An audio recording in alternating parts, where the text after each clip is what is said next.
dipersembahkan oleh A'udzu billahi minasyaitonir rajim.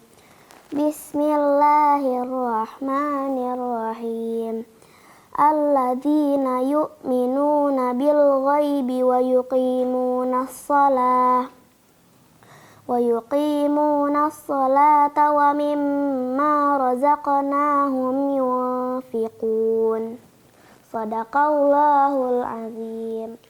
Yaitu mereka yang beriman kepada yang gaib, melaksanakan sholat, dan menginfakkan sebagian rezeki yang kami berikan kepada mereka. Shadaqallahul azim. Shadaqallahul azim wa sadaqa rasuluhun nabiyul karim.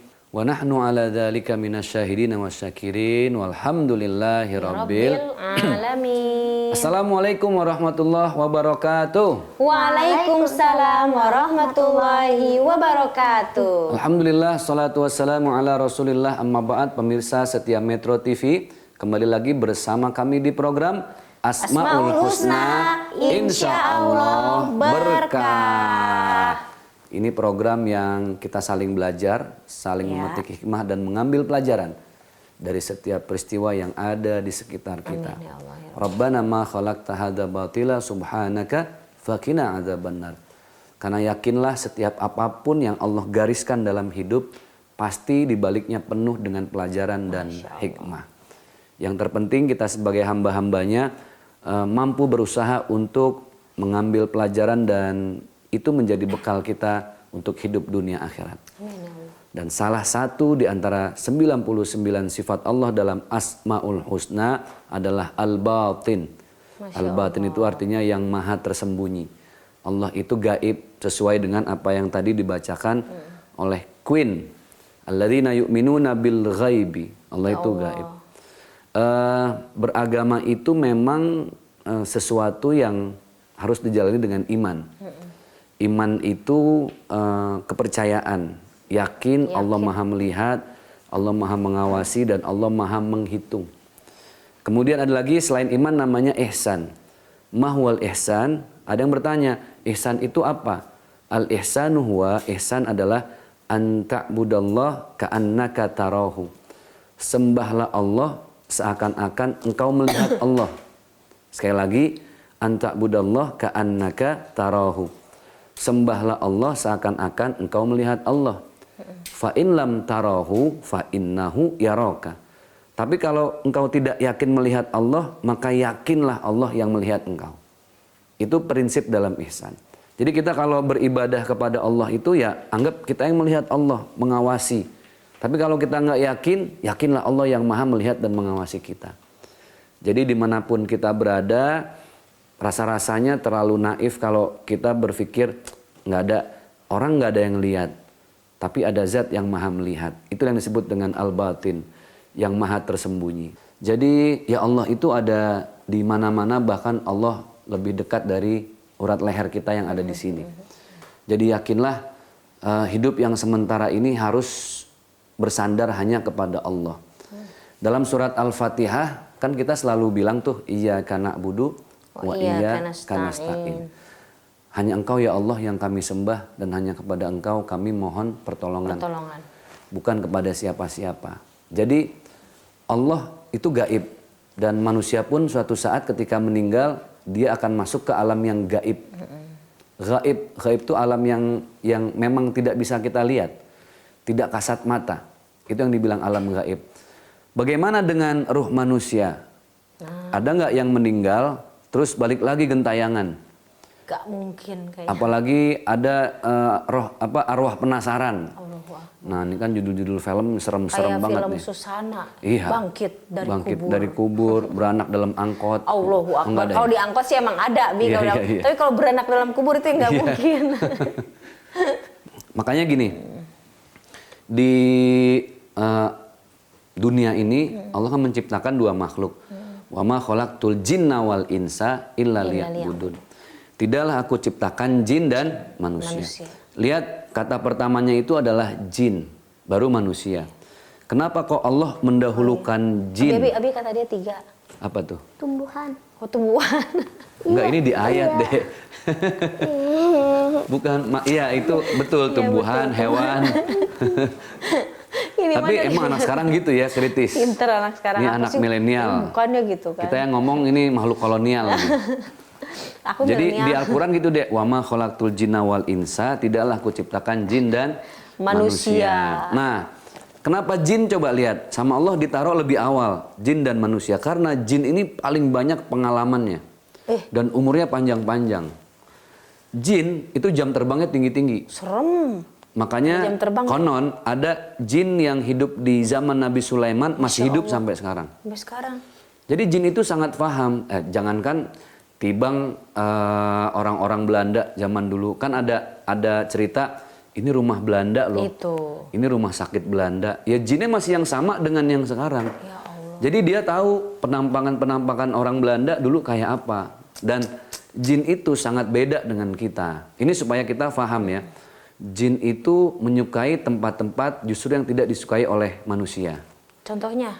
Rumah yang udah lama nggak ditinggal. Allahu Akbar. Terus pekuburan, rumah sakit lama, bangunan-bangunan yang lama. Pokoknya yang memang nggak diisi sama nggak manusia, diisi mereka manusia. senang dengan seperti Lembah-lembah, bukit, air Allahu terjun. Akbar. Nah, Abi, masih panjang nih bahasan kita. Wah, iya nih, Pabrik serius tua, segala macam. Tenang, nanti kita akan kembali ya. Oke, Iya. tetap di Asmaul Husna. Insya Allah berkah.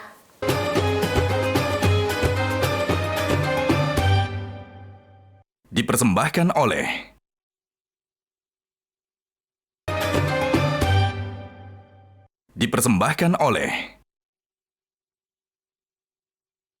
Kembali lagi di program Asmaul Husna, Insya Allah berkah. Pemirsa masih ingat nggak sih kalau dulu kita masuk ke rumah orang tua kita tuh ada bacaan ayat kursi Iya. gitu. Ada Allahu la surat ilaha Yasin gitu. Iya, Karena iya. memang betul secara ilmiah terbukti kalau ternyata jin itu makhluk yang sangat pandai menampakkan diri dalam bentuk makhluk yang paling kita takutin. Nah, fungsinya ayat kursi itu supaya jin itu nggak bisa masuk. Kita pasang aja di Karena depan rumah. entar dulu. Oh. Karena kita ini dengan jin itu satu alam beda dimensi. Nah, kenapa ini saya sampaikan? Udah nggak usah takut sama yang kayak gitu-gitu. Semakin kita tersugesti, maka itu akan semakin menjadi magnet. Jin itu menampakkan diri. Nah, Abi nih anak kita nih kadang-kadang Nah, penakut. makanya- Gimana caranya nih? Kenapa ayat kursi? Ketika Allah menurunkan ayat kursi, semua bumi itu bergoncang. Tuh, Masya Allah. Tabarak. Saking dahsyatnya ayat kursi. Doanya Jadi inilah ayat-ayat yang memang supaya tidak bisa diganggu. Alladzi yuwaswisu fi sudurin nas.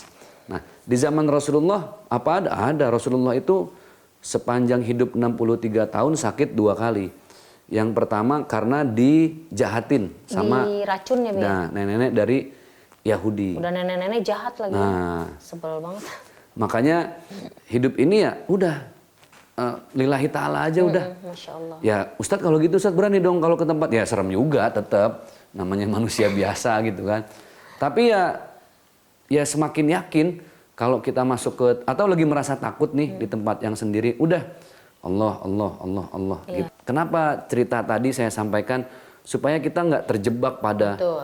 arwah gentayangan, film-film apa segala macam. Enggak, keyakinan kita hanya kepada Allah. Allah subhanahu. Nggak usah takut, la takhaf, jangan takut, wala tahzan, jangan sedih, innallaha ma'ana. Saya pernah di daerah Manado, itu sholat subuh ke bawah. Saya nanya kalau buang kecil di mana? Ustadz ke bawah, nanti belok kiri, sebelah kiri ada toilet. Allahu Akbar. Itu sendiri, gelap, pas di depan toilet tuh ada kurung batang. Allahu Akbar. Ada kurung batang. Aduh, ini bagaimana ya? Dibilang takut, iya, gue puter balik, malu gue Ustadz, gitu kan. Nah, udahlah. Malu ya, ada gengsi tinggi. Iya, gengsi lah. Masa Ustadz takut, mas setan kan gitu. Itu tapi jujur di kamar mandi udah nggak husu. Iya. Kebayang, ya Allah, ini bagaimana kalau ntar pas keluar, Pak Ustadz sehat, nah kan nggak. Loncat kayaknya ya, Masya Allah. Tapi ya tadi, ya Allah. Yakin kalaupun ada yang mungkin ada yang pernah ngelihat penampakan dan lain sebagainya, itu bukan arwah gentayangan, tapi itu adalah jin yang menampakkan dalam bentuk Jin makhluk atau apa yang kita setan Bi, takuti. yang Jin, sering memperlihatkan gitu. jin itu makhluk yang paling pandai menampakkan dalam bentuk yang paling kita khawatirkan. Jadi ya intinya al-batin ini mengajarkan kita untuk yakin Allah itu maha tersembunyi, Allah ada di mana-mana. Jadi dengan hal-hal yang gaib pun kita yakin dengan Allah saja. Alladzina yu'minuna bil ghaibi. Kita yakin dengan yang gaib, tapi jangan kita berpikir bahwa segala sesuatu yang gaib itu identik dengan makhluk halus yang sebenarnya itu adalah produk lokal kita sendiri. Yakinlah kepada Allah, entah itu lewat baca Quran, sholat 5 waktu dan ibadah-ibadah lainnya dalam rangka lebih meyakinkan hati bahwa la haula wala quwata illa billah. Tidak ada daya, tidak ada upaya kecuali atas kekuatan Allah. Oke, nah kita memaknai al-batin ini sendiri seperti apa, Bi? Al-batin Allah itu gini, iman, contoh, ini ada kipas angin, ya kan? Kipas angin itu dia bisa muter, karena ada apa? Ada listrik. Ada aliran listrik. Ada adaptor lah di situ. Nah, di situ kenapa kita bisa beribadah, kita bisa sholat, baca Quran? Karena ada iman, ada keyakinan, ada aliran listrik. Jangankan Allah ya, jangankan yang gaib-gaib. Angin itu kan nggak berbentuk. Handphone kenapa bisa nelfon ke nomor yang lain? Karena ada sinyal. Sinyal yang nggak kelihatan, tapi dia ada. Ini baru terbukti kan di abad kekinian, makanya ada handphone. Apalagi Allah. Jadi Allah itu sumber dari segala frekuensi sinyal yang ada di muka bumi ini. Dan saya yakin beberapa tahun ke depan, zaman semakin modern, dulu mustahil orang pergi haji bisa saling melihat di handphone. Masya Allah, ya. Tapi sekarang dengan adanya frekuensi dan sinyal kita bisa video callan. Ya. Orang yang baru tawaf, lapor keluarganya, lihat nih ada Ka'bah segala macam. Dimudahkan ya Nah, dengan zaman ini. Nanti bakal lebih canggih lagi. Wah, kita nggak pernah tahu. Jadi apa yang gaib, Allah yang maha gaib, Allah yang maha tersembunyi. Jadi yakinlah Allah itu ada di setiap apapun yang ada di alam semesta ini. Masya Allah, tabarakallah. Abi, istirahat dulu sebentar, kita akan mempersiapkan sahur. Tapi tenang aja pemirsa, jangan kemana-mana. Karena kita akan kembali di Asmaul Husna. Insya Allah berkah.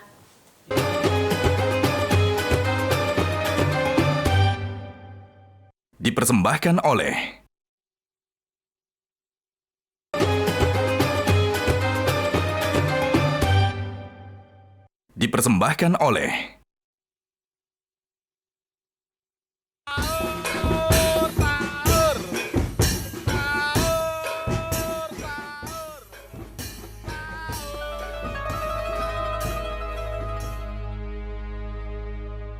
Abi, Dede, Kakak bentar lagi mau imsak nih. Minum ini dulu yuk biar kita kuat puasanya. Bunda, bawa apa itu?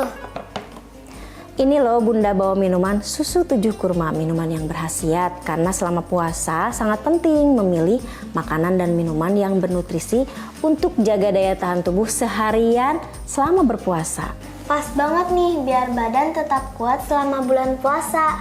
Pasti dong, susu steril 7 kurma ini dipercaya sebagai superfood.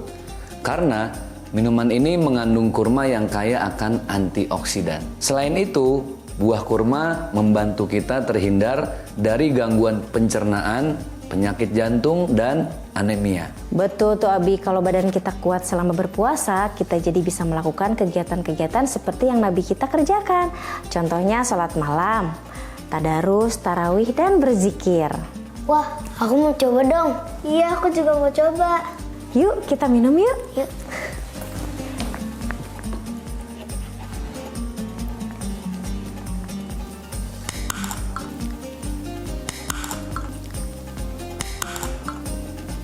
Bismillahirrahmanirrahim.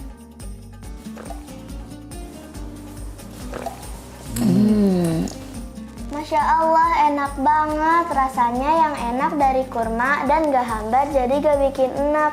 Aku suka banget. Iya, aku juga suka banget. Alhamdulillah pada suka. Nah, sahur dengan kurma itu ada hadisnya loh. Dalam hadis riwayat Imam Abu Daud, barang siapa memulai puasanya dengan kurma, maka Allah akan memberkahi hari itu untuknya. Nabi Muhammad SAW sahur dan berbuka dengan kurma. Selain kita jadi sehat, kita dapat pahala juga deh dengan mengamalkan sunnah Nabi yang sahur dengan kurma. Ada satu hal lagi nih yang perlu kalian tahu. Selain buah kurma yang banyak khasiatnya, pohon kurma juga banyak manfaatnya loh. Getahnya bisa jadi sirup, daunnya bisa jadi tikar, dan batangnya bisa jadi perabotan dari kayu. Dalam hadis riwayat Bukhari dikatakan ada satu pohon yang daunnya tidak gugur.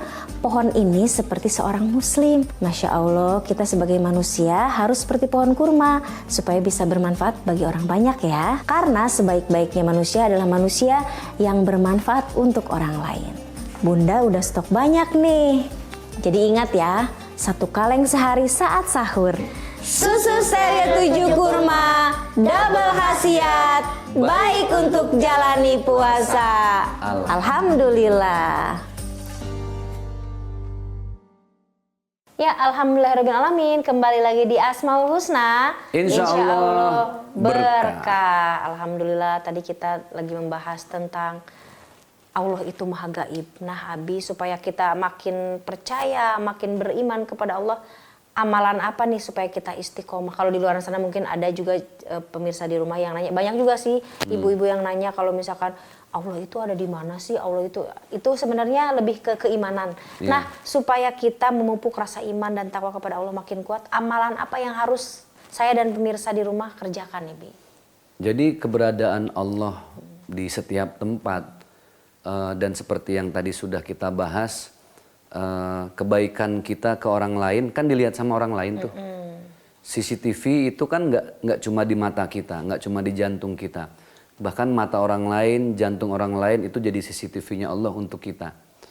Sekarang nih kalau kita nggak pakai safety belt itu kecepret tuh, blep gitu kan, Iya, dari polisi kena, nanti tinggal itu dikirim. namanya tilang elektronik. Ya, Hebat ya. nah, Masya Allah. itu udah canggih. Nah itu buatan manusia. Jadi semakin banyak kebaikan yang kita kasih ke orang lain kan semakin terekam tuh. Walaupun sembunyi-sembunyi nih nggak diposting di IG, nggak diposting di Facebook, tapi kan diterima sama tangan orang, dilihat sama mata orang. Dinikmati. Nah, kan, dinikmati jadi berkah. sama perut orang. Bahkan itu jadi daging, jadi darah, jadi tulang, jadi otot, jadi saraf. Dan ketika dia bergerak itu jadi amal jariah buat kita. Masya Allah. Nah, amalannya apa? Yang pertama ya teruslah berbuat baik. Teruslah berbuat baik terhadap siapapun. Sesama Iya. makhluk ciptaan Allah. Ada cerita gini, ada ular nih deh. Ada seorang ular ini udah masuk, dia mau masuk ke tempat api. Ke tempat api udah mau kebakar. Terus ularnya diselamatin sama seseorang. Pas udah diselamatin, ular matok dong, ngegigit. Brek, dibuanglah sama orang tadi, hampir masuk ke tempat api itu tadi lagi. Tapi dibantu lagi, diambil lagi. Kata yang ngeliat, Mas sampean nggak kapok? Tadi ular dibantuin matok, sekarang masuk situ lagi dibantuin lagi. Terus kata si orang ini dengan santainya, fitrahnya ular itu yang menggigit, ya menggigit. Dia akan membahayakan siapapun yang dekat dengan dia. Itu fitrahnya ular, kan dia mencari mangsa. Tapi fitrahnya manusia dengan punya hati adalah menolong. Masya Allah. Jadi mau kita dipatok, ya fitrah kita tetap menolong lagi, menolong lagi. Seperti itulah manusia yang ketika menolong orang lain itu jadi amalan. Setiap diterima kebaikannya sama orang lain itu terekam. Terekam oleh matanya orang lain, jantungnya orang lain. Dan itu menjadi catatan amal jariah. Jadi berbuat baik itu yang gak ada habisnya. Maka ada hadis yang berbunyi, irhamu man fil ardi, yarhamukum man fis sama. Sayangilah siapapun yang ada di muka bumi, siapapun. Maka Tuhan yang di atas sana akan juga menyayangi kita. Masya Allah. Itu Ustadz, Tuhan di atas sana, fis sama, di langit. Memang inilah yang pada akhirnya banyak orang berpikir, oh Allah adanya cuman itu ada di atas ya. di atas. Makanya kalau orang berdoa kan begini. Itu simbol yang namanya orang dipanggil nengoknya ke atas. Iya. Gitu kan? Sekedar simbol bahwa ya Allah kita nih yang di bawah lemah. Engkau yang maha tinggi yang ada di atas sana. Tapi intinya Allah itu maha tersembunyi. Secara simbol betul keberadaan Allah ada di langit. Tapi sebenarnya Allah itu ada di mana-mana. Ya, Abi, intisari dari al-batil. Al-batin itu seperti apa? Al-batin. Al-batin Allah yang maha tersembunyi. Jadi Allah itu berada di semua tempat bahkan yang tidak kita duga-duga. Saya baca di TikTok pemirsa, di mana-mana lagi viral orang-orang kaya di Indonesia, di belahan dunia. Ini lagi bikin bunker, camp. Ya Allah, buat apa? Ketika nanti ada kiamat, jadi mereka masih bisa terselamatkan. Sebenarnya ini bukan prinsip hidup kita. Hidup kita itu untuk dinikmati. Orang kalau udah berpikir gimana bisa hidup selamanya, nggak akan pernah bisa. Fitrah manusia itu ya sementara, kullu nafsin dha'iqatul maut itu. Jadi bukan bagaimana kita nyiapin bunker, bagaimana kita supaya nggak mati. PR kita cuma satu, bagaimana Allah yang maha gaib ini kan akan menghitung semua amal buruk kita. Masya Allah. Jadi persiapkanlah hati kita dengan selalu merasa diawasi, dilihat, kemudian juga dinilai oleh Allah dalam setiap gerak dan gerik tubuh kita. Al-batin, Allah yang maha tersembunyi. Artinya Allah itu ada di mana-mana. Kita sembunyikan perasaan kita, Allah pasti akan tahu. Jadi bersihkan hati, bersihkan corak dan nada yang merusak hati kita, sehingga kita kembali kepada Allah dengan qalbun salim, hati yang bersih. Abi, kita harus pamit undur diri. Alhamdulillah. Alhamdulillahirabbil alamin. Tapi tenang Abi, kita akan terus setia di sini selama 30 hari, 30 episode di Metro Insya TV ya. Allah. Kita ketemu lagi kapan Abi? Ketemu lagi tetap besok. Iya. Dan selanjutnya insya Allah di Ramadan berikutnya. Amin ya Allah ya Rabbal alamin. Semoga yang kami sampaikan mungkin ya sedikit yang kami sampaikan tapi bisa bermanfaat banyak buat kehidupan kita sehari-hari. Amin, amin. Ingat Allah Maha mengawasi, Allah Maha memandang dan Allah Maha menilai kita. Amin. Berikan yang terbaik untuk Allah. Terima kasih. Billahi taufik wal hidayah. Jangan lupa tetap nantinya di program Asmaul Husna. Insya Allah berkah. Billahi taufik wal hidayah. Wassalamualaikum warahmatullahi wabarakatuh. Metro TV.